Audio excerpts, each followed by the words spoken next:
പാഠം 314 ചെലവ് ചുരുക്കലിന്റെ പുതുവഴികൾ.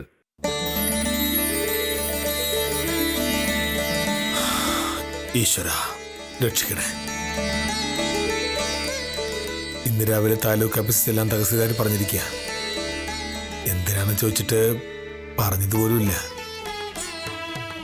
പ്രശ്നങ്ങളൊന്നുമില്ല, നോക്കിക്കോളേ. ഈശ്വര, എന്തെങ്കിലും നിസ്സാര കാര്യങ്ങളുടെ പേരിൽ ഒരു പ്രശ്നം ഉണ്ടായാ ഞാൻ കാത്തിരിക്കുന്ന എന്റെ പ്രമോഷൻ മുടങ്ങും. അതുണ്ടാവാതെ നോക്കണേ. വക്കീലേ, നമസ്കാരം. നമസ്കാരം. ഉണ്ട്. രാവിലെ പ്രാർത്ഥനയില്ല. ഒരുപാട് പ്രതിസന്ധികളെ ദിവസവും നേരിടാനുള്ളതല്ലേ വില്ലേജ് ഓഫീസർക്ക്. വില്ലേജ് ഓഫീസർക്ക് ദൈവം മാത്രമല്ലേ തുണയായിട്ടുള്ളൂ.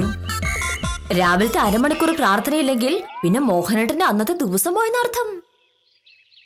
അപ്പൊ പിന്നെ സാറിന്റെ പ്രാർത്ഥന നടക്കട്ടെ. ഞാൻ വന്നതേ പുഷ്കറിന്റെ കടയിൽ നിന്ന് എന്തോ വാങ്ങണമെന്ന് പറഞ്ഞല്ലോ വക്കീൽ ഇന്നലെ. ആ ലിസ്റ്റിംഗ് തന്നെ ഞാൻ ഇപ്പൊ അരമണിക്കൂറിനെ വാങ്ങിച്ചു തരാം. അയ്യോ, അത് ഇന്നലെ പറഞ്ഞതല്ലേ. ഇന്ന് കാര്യങ്ങളൊക്കെ മാറി. ഒന്നും വാങ്ങാനില്ല. ഓ, വക്കീൽ നേരിട്ട് ഇന്ന് വാങ്ങിച്ചായിരിക്കല്ലേ. ഇന്നു മുതൽ ഈ വീട്ടിൽ കർശനമായ സാമ്പത്തിക അച്ചടക്കം പ്രഖ്യാപിച്ചിരിക്കുകയാണ്. അതുകൊണ്ട് സാധനങ്ങൾ വാങ്ങുന്നില്ല. എനിക്ക് മനസ്സിലായില്ല. ഉത്തമ, സാധനങ്ങളുടെ വില അടിക്കടി ഉയരുന്നു.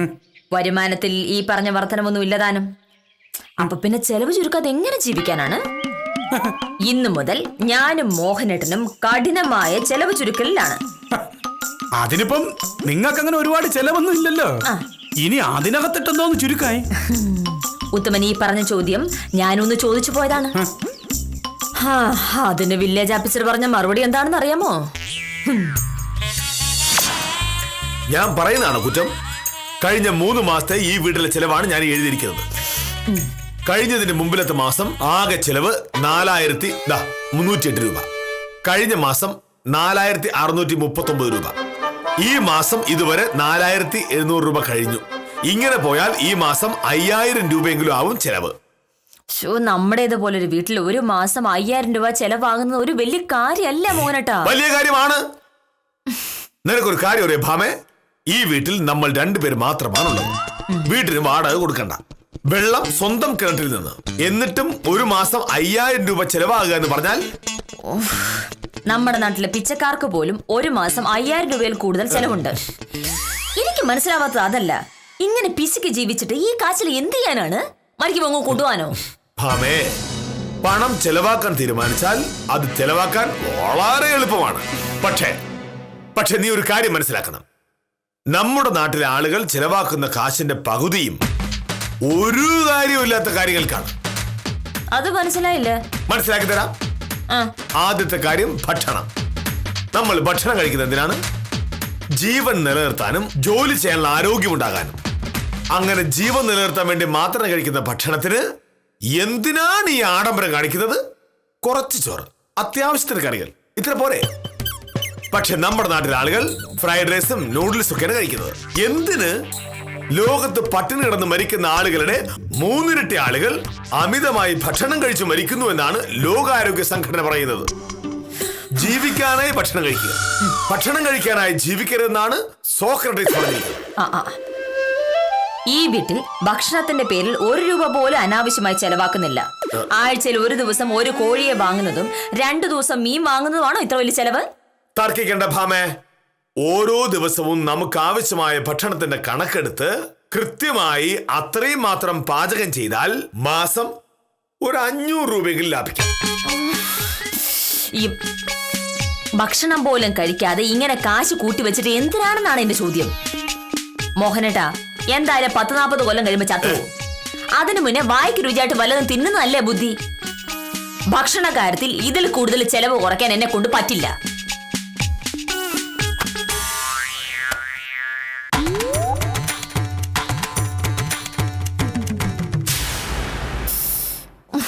ഭാമേ, ഭക്ഷണത്തിന്റെ കാര്യത്തിൽ മാത്രമല്ല പ്രശ്നം, മറ്റു ചിലവുകളും ഓരോ ദിവസവും കൂടിക്കൂടി വരികയാണ്.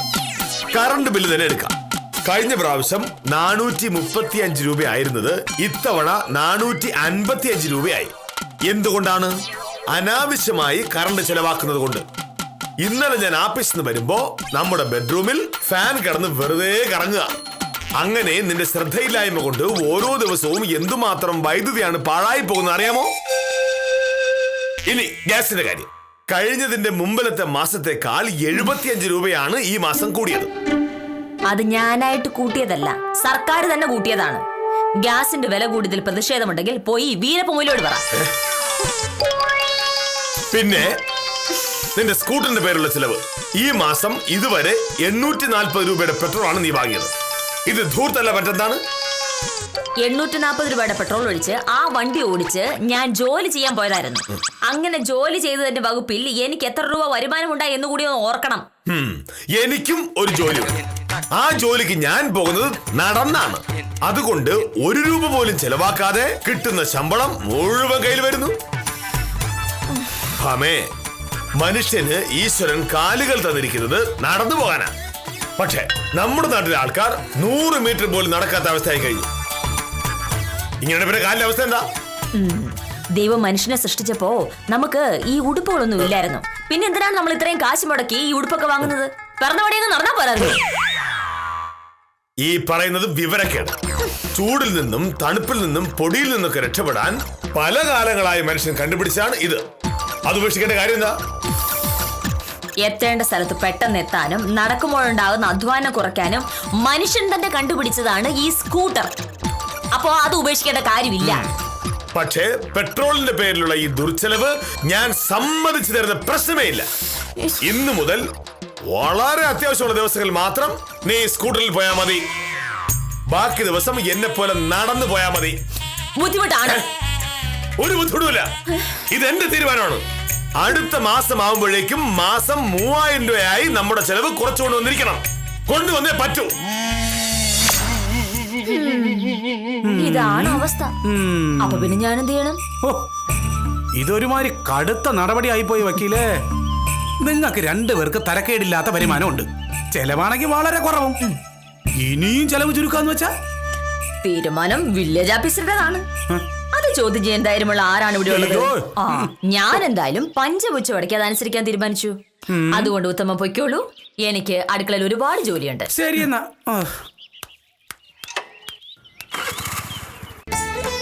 ഈശ്വര, ഇനിയിപ്പോ എന്റെ പ്രാർത്ഥന കേൾക്കാതിരിക്കരുതേ.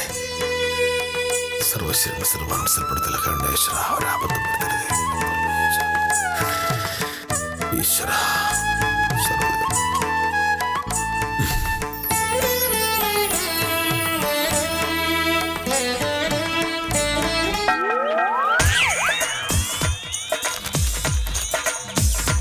ഭാമേ, ചായ.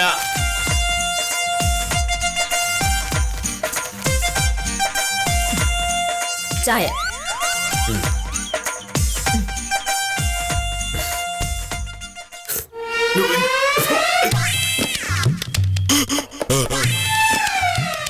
ഇതെന്താ? ചായ. അത് മനസ്സിലായി. ഈ കട്ടൻ ചായ കൊണ്ടുവന്ന് എന്തിനാണ് ചോദിച്ചത്?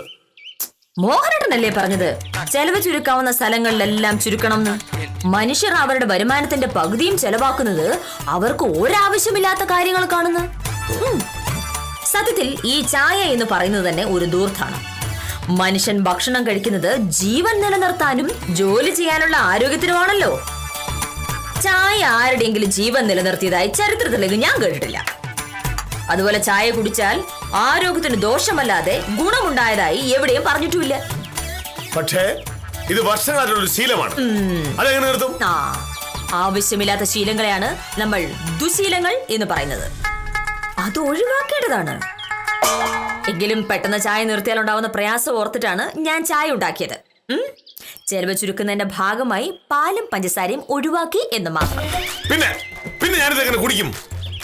മോഹനേട്ടാ, ഈ പാല് പഞ്ചസാര തുടങ്ങിയ വസ്തുക്കൾ ശരീരത്തിന് ഒരു ഗുണവും ചെയ്യുന്നില്ല. അത് മാത്രമല്ല ഇവ വളരെ വലിയ ദോഷം ഉണ്ടാക്കുന്നുണ്ട് താനും. ഒരു കുട്ടി ജനിക്കുമ്പോൾ ആ കുട്ടിക്ക് ആവശ്യമായ പാല് കുട്ടിയുടെ അമ്മ കൊടുക്കുന്നുണ്ട്. ആ പാല് തീരുന്നതോടെ കുട്ടിക്ക് പാലിന്റെ ആവശ്യം കഴിഞ്ഞു എന്നാണ് അർത്ഥം. പശുവിന്റെ പാല് പശുവിന്റെ കുട്ടിക്ക് കുടിക്കാനുള്ളതാണ്. അത് നമ്മൾ മോഷ്ടിച്ചു കുടിക്കുന്നത് ശരിയാണോ? പഞ്ചസാര കൊണ്ട് മനുഷ്യന് ആരോഗ്യമുണ്ടായതായി ഒരു ഡോക്ടറും പറഞ്ഞിട്ടില്ല. അല്ലെങ്കിൽ തന്നെ അത് വിഷമാണെന്നാണ് പല ശാസ്ത്രജ്ഞന്മാരും പറയുന്നത്. വയസ്സുകാലത്ത് ഷുഗർ വന്ന് പഞ്ചസാര കഴിക്കൽ നിർത്തുന്നതിനെക്കാട്ടിലും നല്ലത് ഇപ്പോഴേ അങ്ങ് നിർത്തുന്നല്ലേ. ഇന്നു മുതൽ ചെലവ് ചുരുക്കലിന്റെ ഭാഗമായി പാലും പഞ്ചസാരയും നമ്മൾ ഒഴിവാക്കിയിരിക്കുന്നു. ഈ ചായയും പടിപടിയായിട്ട് നമുക്ക് ഒഴിവാക്കണം.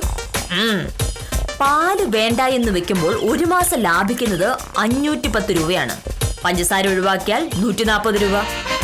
മൊത്ത ലാഭം 650 രൂപ. ചെലവ് ചുരുക്കാൻ പറഞ്ഞതിന്റെ വാശിക്ക് നീ എന്നെ തോൽപ്പിക്കാൻ നോക്കുകയാണ്. എനിക്ക് ചായ വേണ്ട. ഞാൻ ആഫീസിൽ പോകുന്ന വഴിക്ക് കൃഷ്ണൻകുട്ടിയുടെ ചായ കട കഴിച്ചോളാം. മോഹനേട്ടാ, കൃഷ്ണൻകുട്ടിയുടെ കടയിൽ ഒരു ചായക്ക് 7 രൂപയാണ്. 30 ദിവസം അവിടുന്ന് ചായ കഴിച്ചാൽ 210 രൂപ. വൈകിട്ടത്തെ ചായ കൂടി ആകുമ്പോൾ 420 രൂപ. മോഹനേട്ടനെ പോലെ ഞാനും പുറത്തുനിന്ന് ചായ കുടിക്കാൻ തുടങ്ങിയാൽ 840 രൂപയാകും. അതൊരു ദൂർത്താണേ.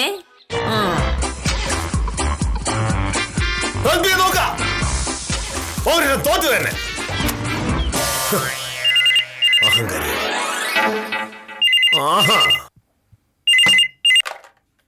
ഹലോ, അതെ, ആ വിദ്യാലക്ഷ്മി, എന്തൊക്കെയുണ്ട് വിശേഷം?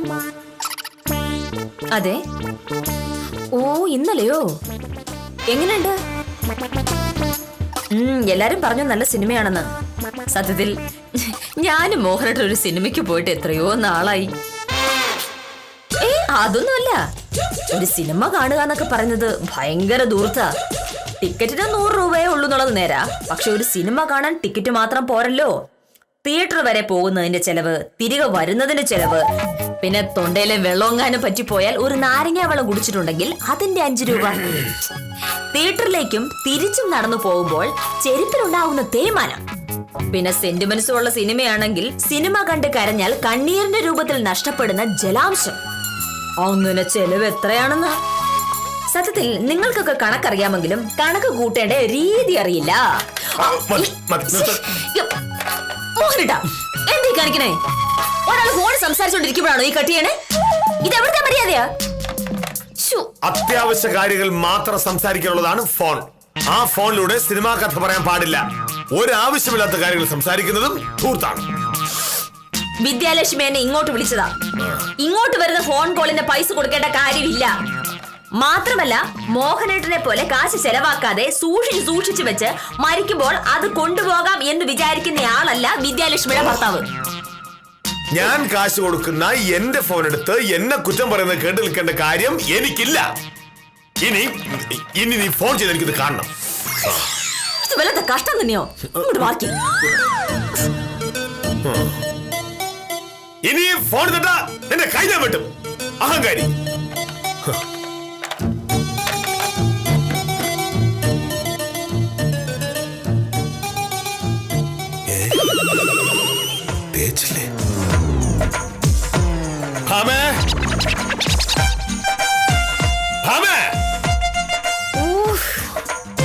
എന്താണ് മോഹനേട്ടാ? പതുക്കെ വിളിച്ചാൽ എനിക്ക് ചെവി കേൾക്കാം. നീ എന്താ ഈ ഷർട്ട് കൊണ്ട് തയ്ക്കാത്ത? സമയം എത്രയായി നിനക്കറിയാമോ? എനിക്ക് 10 മണിക്ക് താലൂക്ക് ഓഫീസിലെത്താനുള്ളതാണ്. ഷർട്ട് മുണ്ടും തേക്കാനായി ഞാൻ എടുത്തതാണ് മോഹനേട്ടാ. അപ്പോഴാണ് ഞാൻ ആലോചിച്ചത് കറണ്ട് ചാർജിനെ പറ്റി. നമ്മുടെ വീട്ടിൽ ഏറ്റവും കൂടുതൽ കറണ്ട് ഉപയോഗിക്കുന്നത് ഈ ഇസ്തിരിപ്പെട്ടിയാ. ഷർട്ട് മുണ്ടും തേക്കുന്ന പരിപാടി ഉപേക്ഷിച്ചാൽ മാസം 50 രൂപ കറണ്ട് ചാർജ് കുറയ്ക്കാം. അപ്പൊ പിന്നെ ഞാൻ തേക്കാത്ത ഷർട്ടും മുണ്ടിട്ടോണ്ട് ഓഫീസിൽ പോണോ? ഷർട്ടും മുണ്ടും തേക്കുന്നാൽ അല്ലല്ലോ മോഹനേട്ട കാര്യം. വില്ലേജ് ഓഫീസിൽ പോയി മോഹനേട്ടൻ എന്ത് ചെയ്യുന്നു എന്നതിലല്ലേ. മോഹനേട്ടന്റെ ജോലികൾ മോഹനേട്ടനെ കൃത്യമായി ചെയ്യുന്നിടത്തോളം കാലം മോഹനേട്ടന്റെ വേഷത്തിന് ഒരു പ്രസക്തിയില്ല. സത്യത്തിൽ ഈ ഷർട്ട് മുണ്ടിന്റെ ആവശ്യം പോലുമില്ല. പിന്നെ നാട്ടുനടപ്പനുസരിച്ച് മറ്റുള്ളവരെ തൃപ്തിപ്പെടുത്താനായി ഒരു ഷർട്ട് മുണ്ട് വിടുന്നു, അത്രയേ ഉള്ളൂ. ഇതൊന്നും ഞാൻ തീരുമാനിച്ചതല്ല. ചെലവ് ചുരുക്കാവുന്ന മുഴുവൻ സ്ഥലങ്ങളിലും ചെലവ് ചുരുക്കണമെന്ന് പറഞ്ഞത് മോഹനേട്ടൻ തന്നെയാണ്. തേച്ച് ഷർട്ട് മുണ്ട് ഇട്ടുകൊണ്ട് കരം തീർത്ത രസീത് കൊടുത്താലും തേക്കാത്ത ഷർട്ട് മുണ്ട് വിട്ട് കരം തീർത്ത രസീത് കൊടുത്താലും രസീതിന് ഒരേ വില തന്നെയാണ്. പിന്നെന്തിന് നമ്മൾ തേച്ച് ഷർട്ട് മുണ്ട് വിട്ട് കുട്ടപ്പനായി കറണ്ട് ഉപയോഗിച്ച് നമ്മുടെ കാശ് കളയണം?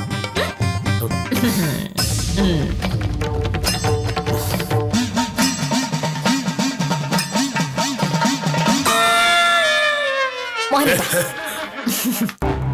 ഇന്നു മുതൽ ഈ ഷർട്ടും മുണ്ടും ഡെയിലി മാറുന്നൊരു പതിവുണ്ടല്ലോ, അതങ്ങ് ഉപേക്ഷിച്ചേക്കണം. ഒരു ഷർട്ടും മുണ്ടും 3 ദിവസമെങ്കിലും ഉപയോഗിക്കണം. ഇതിട്ടുകൊണ്ട് നേരെ ഓഫീസിൽ പോയി അങ്ങനെ ഇരിക്കുന്നതല്ലേ ഉള്ളൂ. പാടത്ത് പണിക്കൊന്നും അല്ലല്ലോ പോണേ. അപ്പോ 3 ദിവസം ഈസി ആയിട്ട് ഉപയോഗിക്കാം. സോപ്പുകളുടെ ഒക്കെ വില എത്രയാ? വെറുതെ ഇങ്ങനെ കാശുകളുടെ കാര്യം എന്തായാലും മോനേട്ടാ.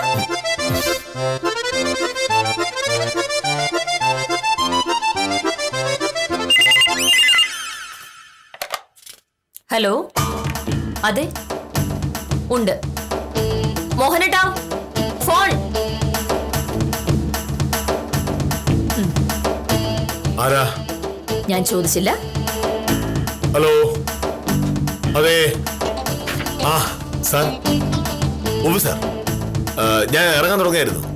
ഒരു 10 മണിയാൻ പറ. 9:30 അത്ര സമയമല്ലോ?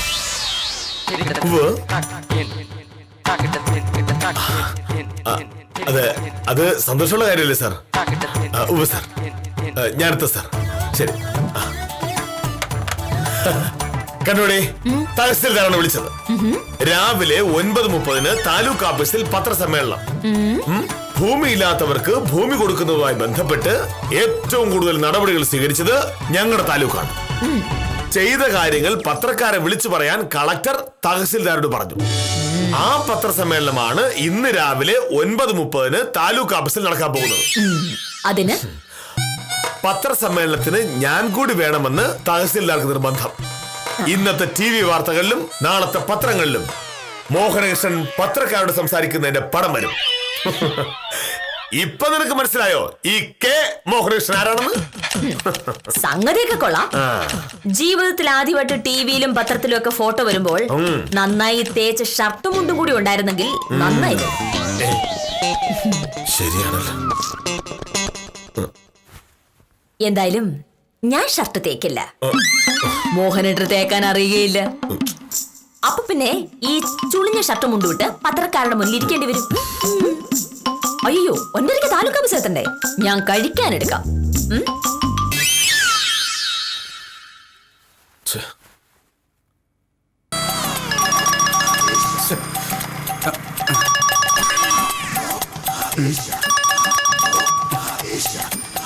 ഹലോ. ആ ഉത്തമ, ഞാനാ. എന്താ സാറേ? നമ്മുടെ സൊസൈറ്റിയുടെ പിറകിലെ തേപ്പ് കട നടത്തുന്ന നാരായണൻകുട്ടിയുടെ കടയിൽ ഉത്തമൻ പോകാറുണ്ടോ? ഉണ്ട് സാറേ. അവിടെ ഷർട്ട് തേക്കാൻ എത്ര പൈസയാവും? ഒരു ഷർട്ടിന് 12 രൂപ. ഞാൻ ഷർട്ടിന്റെ വിലയല്ല ചോദിച്ചത്, ഒരു ഷർട്ട് തേക്കാനുള്ള പൈസ എത്രയാണ് ചോദിച്ചത്. സാറേ, നാരായണൻകുട്ടി ഷർട്ട് തേക്കണമെങ്കിൽ 12 രൂപ കൊടുക്കണം. അല്ല, സാറിന്റെ ഷർട്ട് സാധാരണ വക്കീലല്ലേ തേക്കുന്നത്? എന്തു പറ്റി? ഒന്നും പറ്റിയില്ല. ഈ നാരായണൻകുട്ടിക്ക് ഒരു ഷർട്ട് തേക്കാൻ 12 രൂപ കൊടുക്കണോ? ഇതെന്തോ സാറേ, മീൻ കച്ചവടമാണ്. നാരായണൻകുട്ടിയുടെ കടയിൽ ഫിക്സഡ് റേറ്റ് ആണ്. ഷർട്ടിനും 12 രൂപ, മുണ്ടിനും 12 രൂപ. ഒരു അഡ്ജസ്റ്റ്മെന്റ് നടക്കൂല. ഹലോ ഹലോ, കട്ട് ചെയ്ത സംഭവം പിടികിട്ടി. വക്കീല് സാറിന്റെ ഷർട്ട് തേക്കൂല എന്ന് പറഞ്ഞാണ്.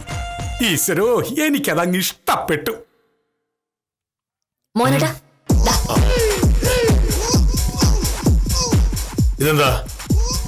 രാവിലത്തെ ഭക്ഷണം. പ്രാതൽ എന്ന് മലയാളത്തിലും ബ്രേക്ക്ഫാസ്റ്റ് എന്ന് ഇംഗ്ലീഷിലും നാസ്ത എന്ന് ഹിന്ദിയിലും പറയും. ഇതാണോ ഭക്ഷണം?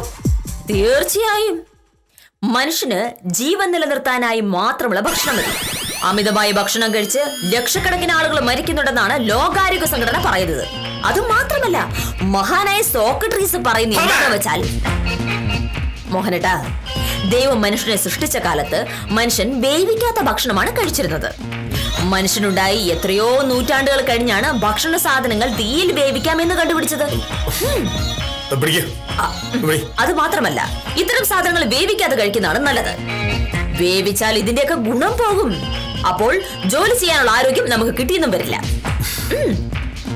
വേറെയുമുണ്ട് ഗുണം. ഭക്ഷണം വേവിക്കാതെ കഴിച്ചു തുടങ്ങിയാൽ ഗ്യാസിന്റെ ആവശ്യമില്ല. ഒരു മാസം 10-250 രൂപ ആ വഴിക്ക് ലാഭിക്കാം. നീ ആളെ കളിയാക്കാണോ? ഒരിക്കലുമല്ല മോഹനേട്ടാ. ഈ വീട്ടിൽ മോഹനേട്ടന്റെ തീരുമാനങ്ങളെ നടക്കൂ എന്ന് ഇന്നലെ എന്നോട് പറഞ്ഞിരുന്നു. അച്ചടക്കവും അനുസരണയുമുള്ള ഒരു ഭാര്യ എന്ന നിലയിൽ മോഹനേട്ടന്റെ തീരുമാനങ്ങൾ നടത്തേണ്ടത് എന്റെ ജോലിയാണ്. പാൽ, പഞ്ചസാര തുടങ്ങിയ വസ്തുക്കളും ഷർട്ട് തേക്കുന്നതിന് ചെലവാകുന്ന വൈദ്യുതിയും പാചകം ചെയ്യാനുള്ള ഗ്യാസും വേണ്ടെന്ന് വച്ചതോടെ നമ്മുടെ ചെലവുകൾ മോഹനേട്ടൻ പറഞ്ഞതുപോലെ മാസം 3000 എന്ന കണക്കിലേക്ക് കുറയും. കഴിച്ചോളൂ. എനിക്ക് വേണ്ട. കൃഷ്ണൻകുട്ടിയുടെ കടയിൽ നിന്ന് കഴിച്ചാൽ ചെലവും അല്ലാതെ കൂടും. ഇപ്പോഴത്തെ 4700 6000 ചെന്നേ നിൽക്കുള്ളൂ.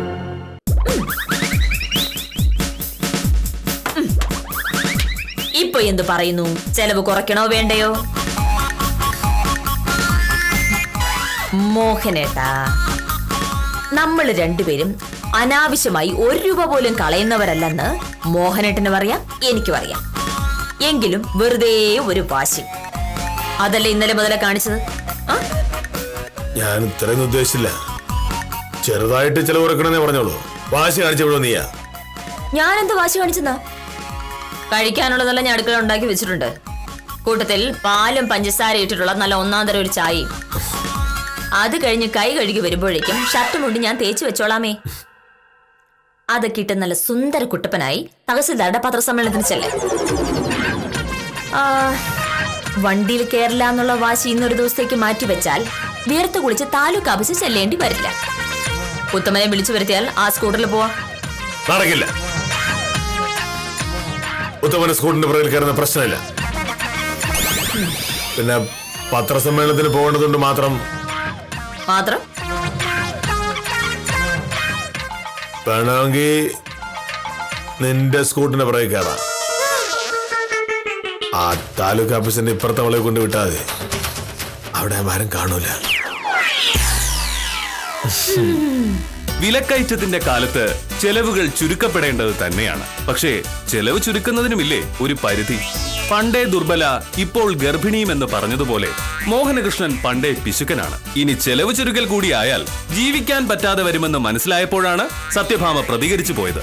പ്രതികരണം വിജയിച്ച നിലയ്ക്ക് ഇന്നത്തേക്ക് വിടാം.